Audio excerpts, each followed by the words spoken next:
This is Steve from Boxing UK. Eddie, I don't know whether to say the one and only Eddie Hearn, promoter Eddie Hearn. If you were interviewing Eddie Hearn, how would you introduce yourself? Don't know really. The Maverick? No. Good start. Yeah, I don't know really. Yeah. Don't know, just Eddie Hearn really. Right. Yeah. All right, Eddie Hearn. Nice to see you again. I had a lot of, well, your people, Geordies, on a train. They love it. They love it. Oh, I went to the last Ritson one. I'll be there April the 4th. It's become almost like I said, genuinely, there's people now coming from all over the country because of the atmosphere. Yeah. So people are coming up. I remember when we were doing Frampton, my friends were flying over from London to watch Frampton in Belfast because of the atmosphere.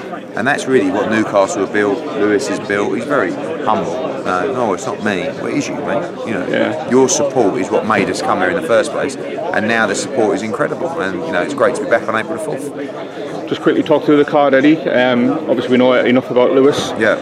What does Vasquez offer? Does his record do him justice? Because there's been a couple of hard done by. He's been robbed. I mean, he robbed against Mickey Bay for the World Championship. And actually, when he was IBF World Champion, I remember we had Ricky Burns, Broner was ducking him. You know, even Burns, I was looking at the fight thinking, I don't like that fight for Ricky Burns. He was really difficult to beat. But what's happened is where he got robbed by Mickey Bay, he went into the wilderness. And when he came back, he couldn't fight the same way, because he wasn't a world champion anymore. And people were saying, we don't want to use Miguel Vasquez because he's like too good. It's a bit boring.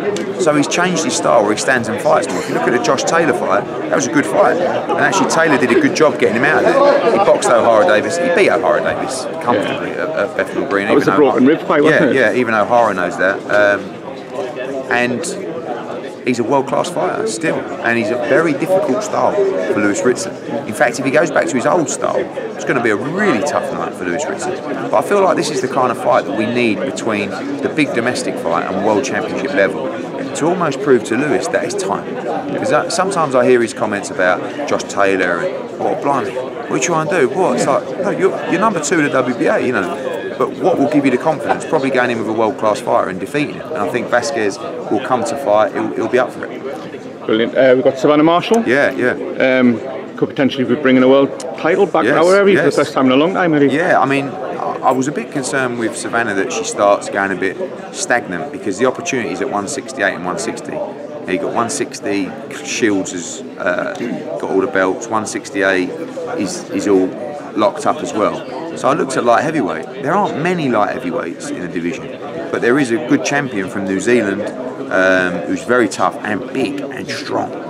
And this is a tough fight for Savannah Marshall. I spoke to Peter Fury and I said, look, it's a bit quirky, because she was talking about coming down to 160.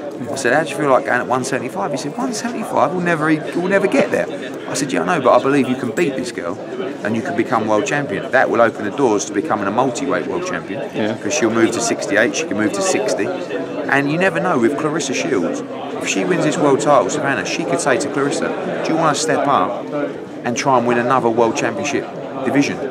World championship, and that's the sort of thing that would appeal to Clarissa, you know. Because Savannah's the only girl to beat Clarissa, exactly, isn't she? Yeah, and that's the fight. You know, that is the fight, and we need to try and make that fight in the next 12 months, because that's a big fight. And when you look at women's boxing, you were there on Saturday. Terry Harper thing was just amazing. Atmosphere, the performance, everything, the narrative, you know, the story. I'm a promoter, I'm a salesman, so give me a story to tell, and I'll tell it. But when you're talking about chip shops and watching Katie Taylor and just like, you've got to stand out from the crowd. And in women's boxing, a lot of the stories help you stand out more than the others. In the men's boxing, there's a lot of good stories, you know, and sometimes they're getting lost. So women are coming on the blind side, and they're becoming a real powerful force commercially. It used to just be, you can put women on screen, you know, the broadcaster likes it. Now I'm thinking, like, we've got 2 on this card. Right? It won't be long before we've got 3 or 4 women's fights. Some people might watch that and go, oh, but you can't ignore the market and the demand. That's changing. That is moans. That is changing. That is changing. And people, you know, you still see when I tweet, Katie say, oh, Paul, I'll be in the bar when that's on. You know what I mean? It's like, mate, you won't be, because it's the most exciting fight of the night. Can I just say, Eddie, we were in the media ranks obviously on Saturday, and there are still certain elements of the media of a certain demographic that just weren't invested. And you know, there was a lot of us, like you say, the atmosphere. just couldn't believe it. Yeah, you know? So you've still got a certain amount of people. Yeah, of course, but that's the older generation who, you know, they're the ones who will come back with a comment, oh, women should be in the kitchen. Oh, well, do you know what I mean? And that's the old school mentality. It doesn't make them bad people, but they can't get out of that mode. You know, probably, I mean, my dad loves watching Katie Taylor, he loves women's boxing, but, you know, he comes from an era where men go out and graft and get the money, and the women look after the kids and make dinner and put it on the table when you get home.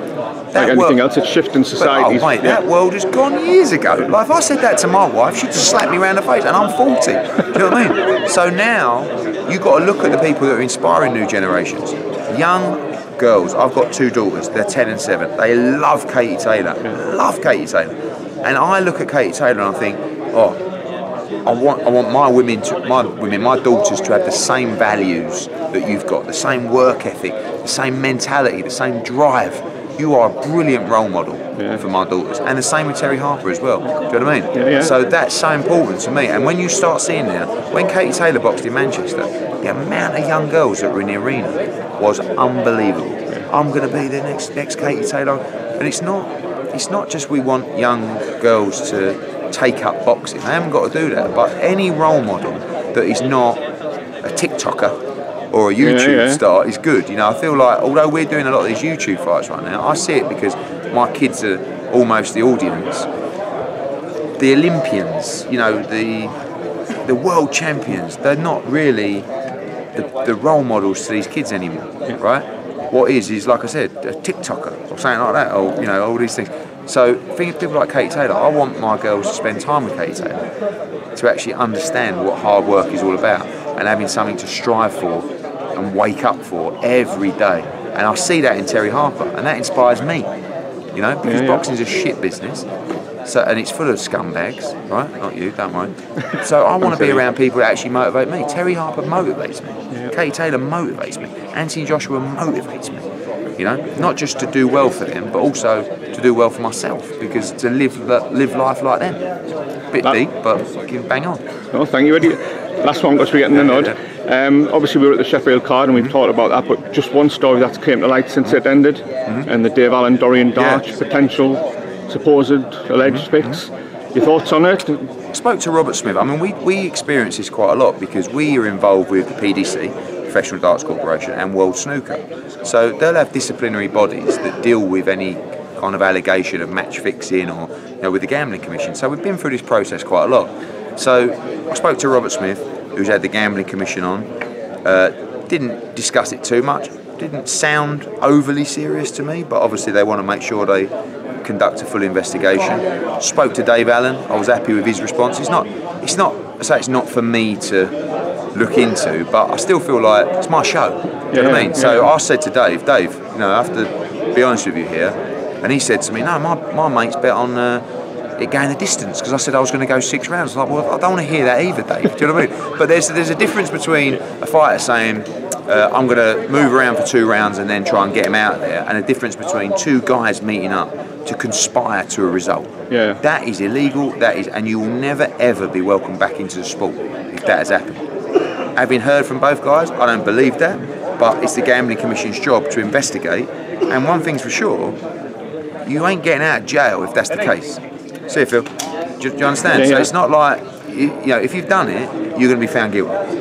Because it's not that difficult to prove. Like I said, it's one thing doing an interview with you or Coogan and he goes, do you know what, I'm going to move around for feet, and then on the 3rd round, I'm going to try and get him out of there. Oh, stick a few on the 3rd. It's a punter's reaction, right? But conspiracy and conspiring to basically play out a result that has already been decided is the lowest of the low.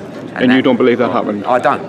But you'll find out. Do you know what I mean? But I don't. I don't see Dave, you know, I think, like I said, Dave Powell's thought he was going to go 6 rounds. But again, the reason these kind of bodies are in place is to find out if this has happened. And there is no place for it in any sport. And it does exist. You know, I've not known anything like this before since I've promoted. I've never had this at any one of our events. So hopefully this will be slung out and it'll be the last time we have to experience it. We'll move on. Eddie, so much more to talk to, but we'll let you go. Okay, mate. thanks for the offer to come down to your gaff and finish off the interview later. Yeah, no problem. Thanks, mate. No problem. It's a long way for you. All right. Thank you, Eddie. How you doing? All right?